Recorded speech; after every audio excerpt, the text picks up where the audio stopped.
시청자 여러분 안녕하십니까?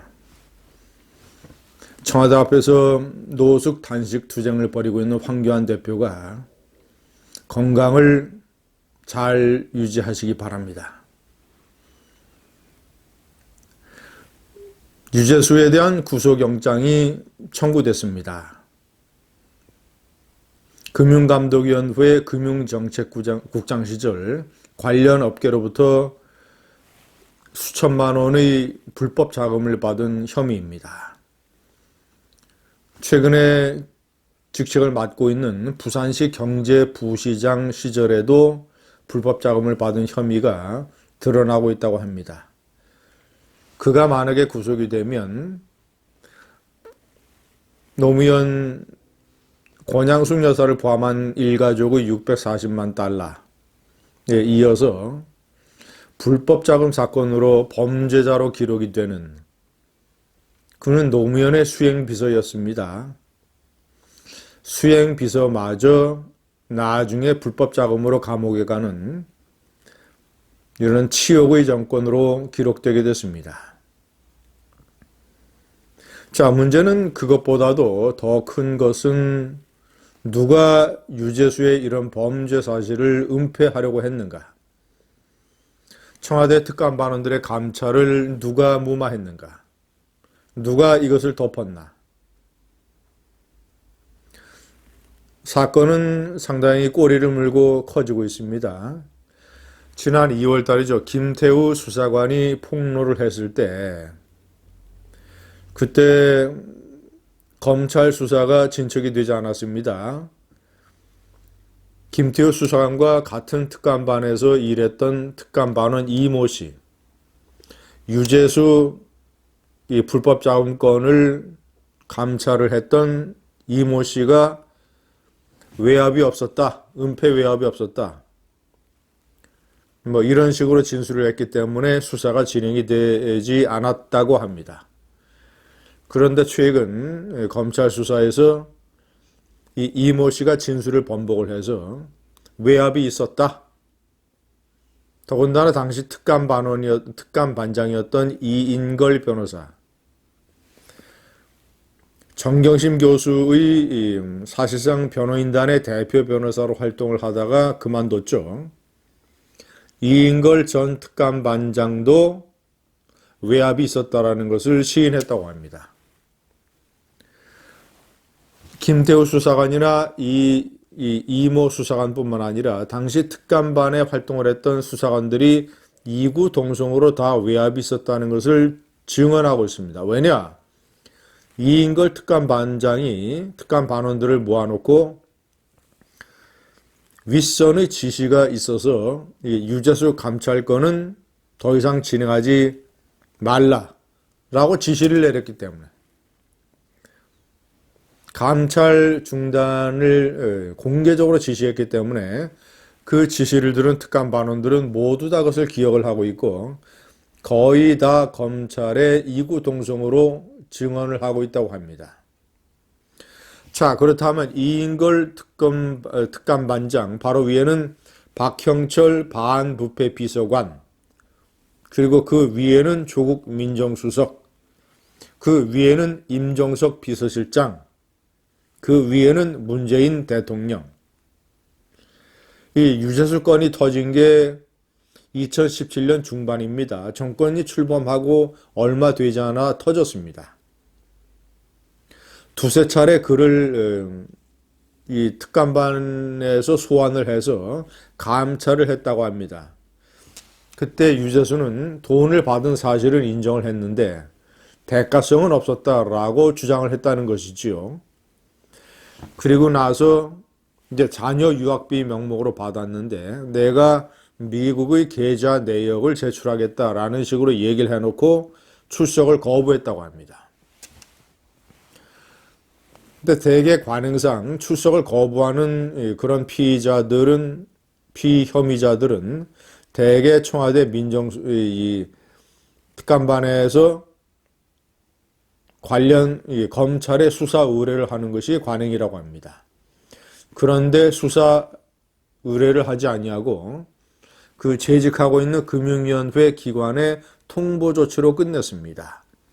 그런데 그 통보 조치도 희한하게 이 반부패 비서관실에서 한 것이 아니라 같은 민정수석실 산하의 옆방에 있는 민정비서관실 백원우도 노무현 대통령 청와대에서 유재수하고 같이 근무를 했었죠. 같은 청와대에서 같은 민정수석실에서 근무를 했었습니다. 행정관으로. 나중에 열린우리당 의원을 지냈죠. 그 백원우 민정비서관이 금융위원회에 통보를 했다고 합니다. 왜 감찰을 한 반부패 비서관이 아니라 민정비서관이 했느냐? 이것도 미스테리로 남아 있습니다. 자, 제가 그 은폐에 관여했을 가능성이 있는 사람들을 옆에 정리를 해놨습니다.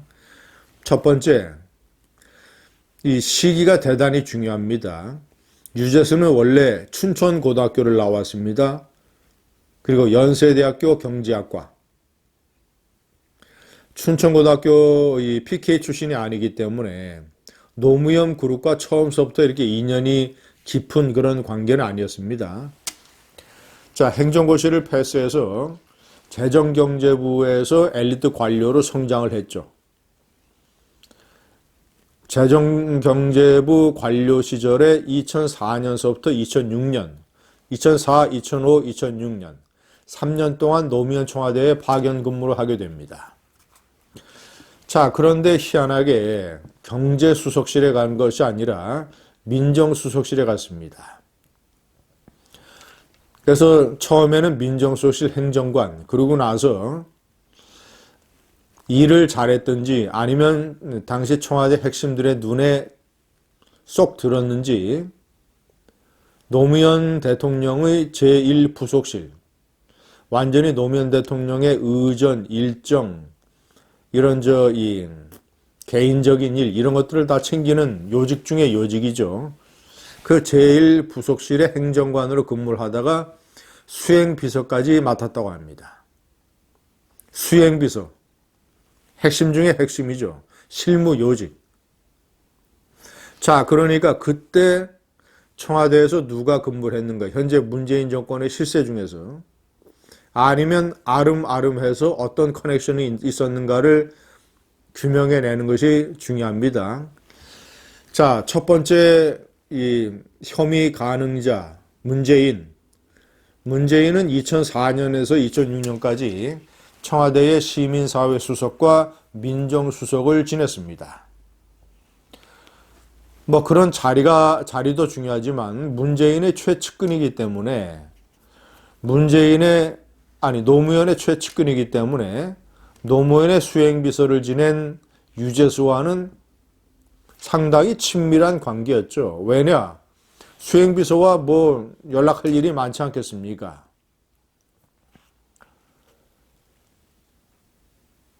자, 임종석 비서실장은 당시에 청와대 근무를 하지는 않았습니다. 열린우리당의 외교통일위원회 위원, 간사, 이런 것을 지냈습니다. 그런데 현재 이제 임종석 비서실장이 문재인 정권 초기에 근무할 때의 상황을 보면 임종석은 청와대 내에 이런 실무 캠프의 총좌장이기 때문에 광흥창 팀이라고 하는 대통령 선거 때의 실무 캠프의 총지휘자였기 때문에 이 유재수하고 친한 문재인 정권의 실무 핵심들, 이 성골들, 이런 사람들과 임종석은 긴밀한 관계를 유지하고 있는 것이죠.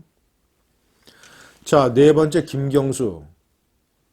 노무현 대통령 청와대에서 노무현의 부속실에, 제1부속실에서 유재수하고 같이 근무를 했습니다.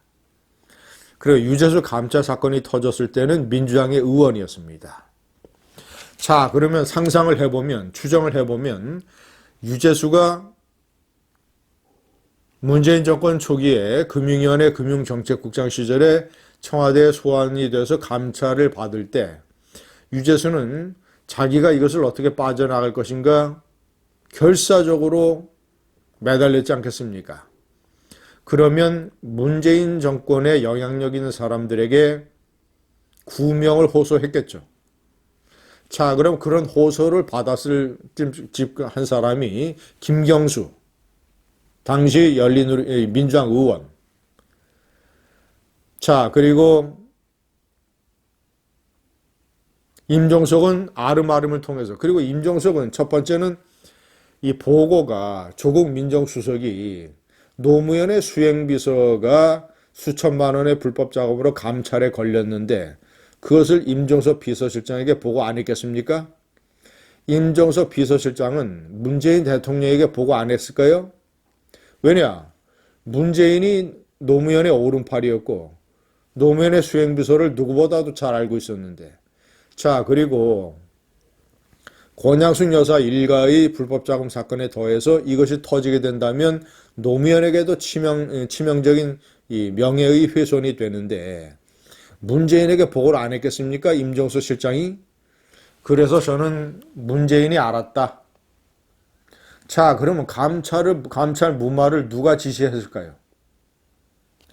문재인이 슬쩍 운을 뗐을 수도 있고 임종석이가 알아서 조국에게 얘기했을 거예요. 왜냐? 조국은 유재수란 인물을 잘 모르기 때문에. 임종석이 각별히 문재인의 심기를 헤아려서 조국에게 지시를 했을 가능성이 높다. 왜냐? 조국은 유재수를 잘 모르기 때문에. 이 사건은 만약에 또 다른 증언이 터지거나 아니면 검찰 수사에서 뭔가 또 하나의 뭐가 잡히게 된다면 임종석 문재인의 직권남용 이런 혐의로 연결이 될 수 있는 다이너마이트가 될지 모릅니다. 감사합니다.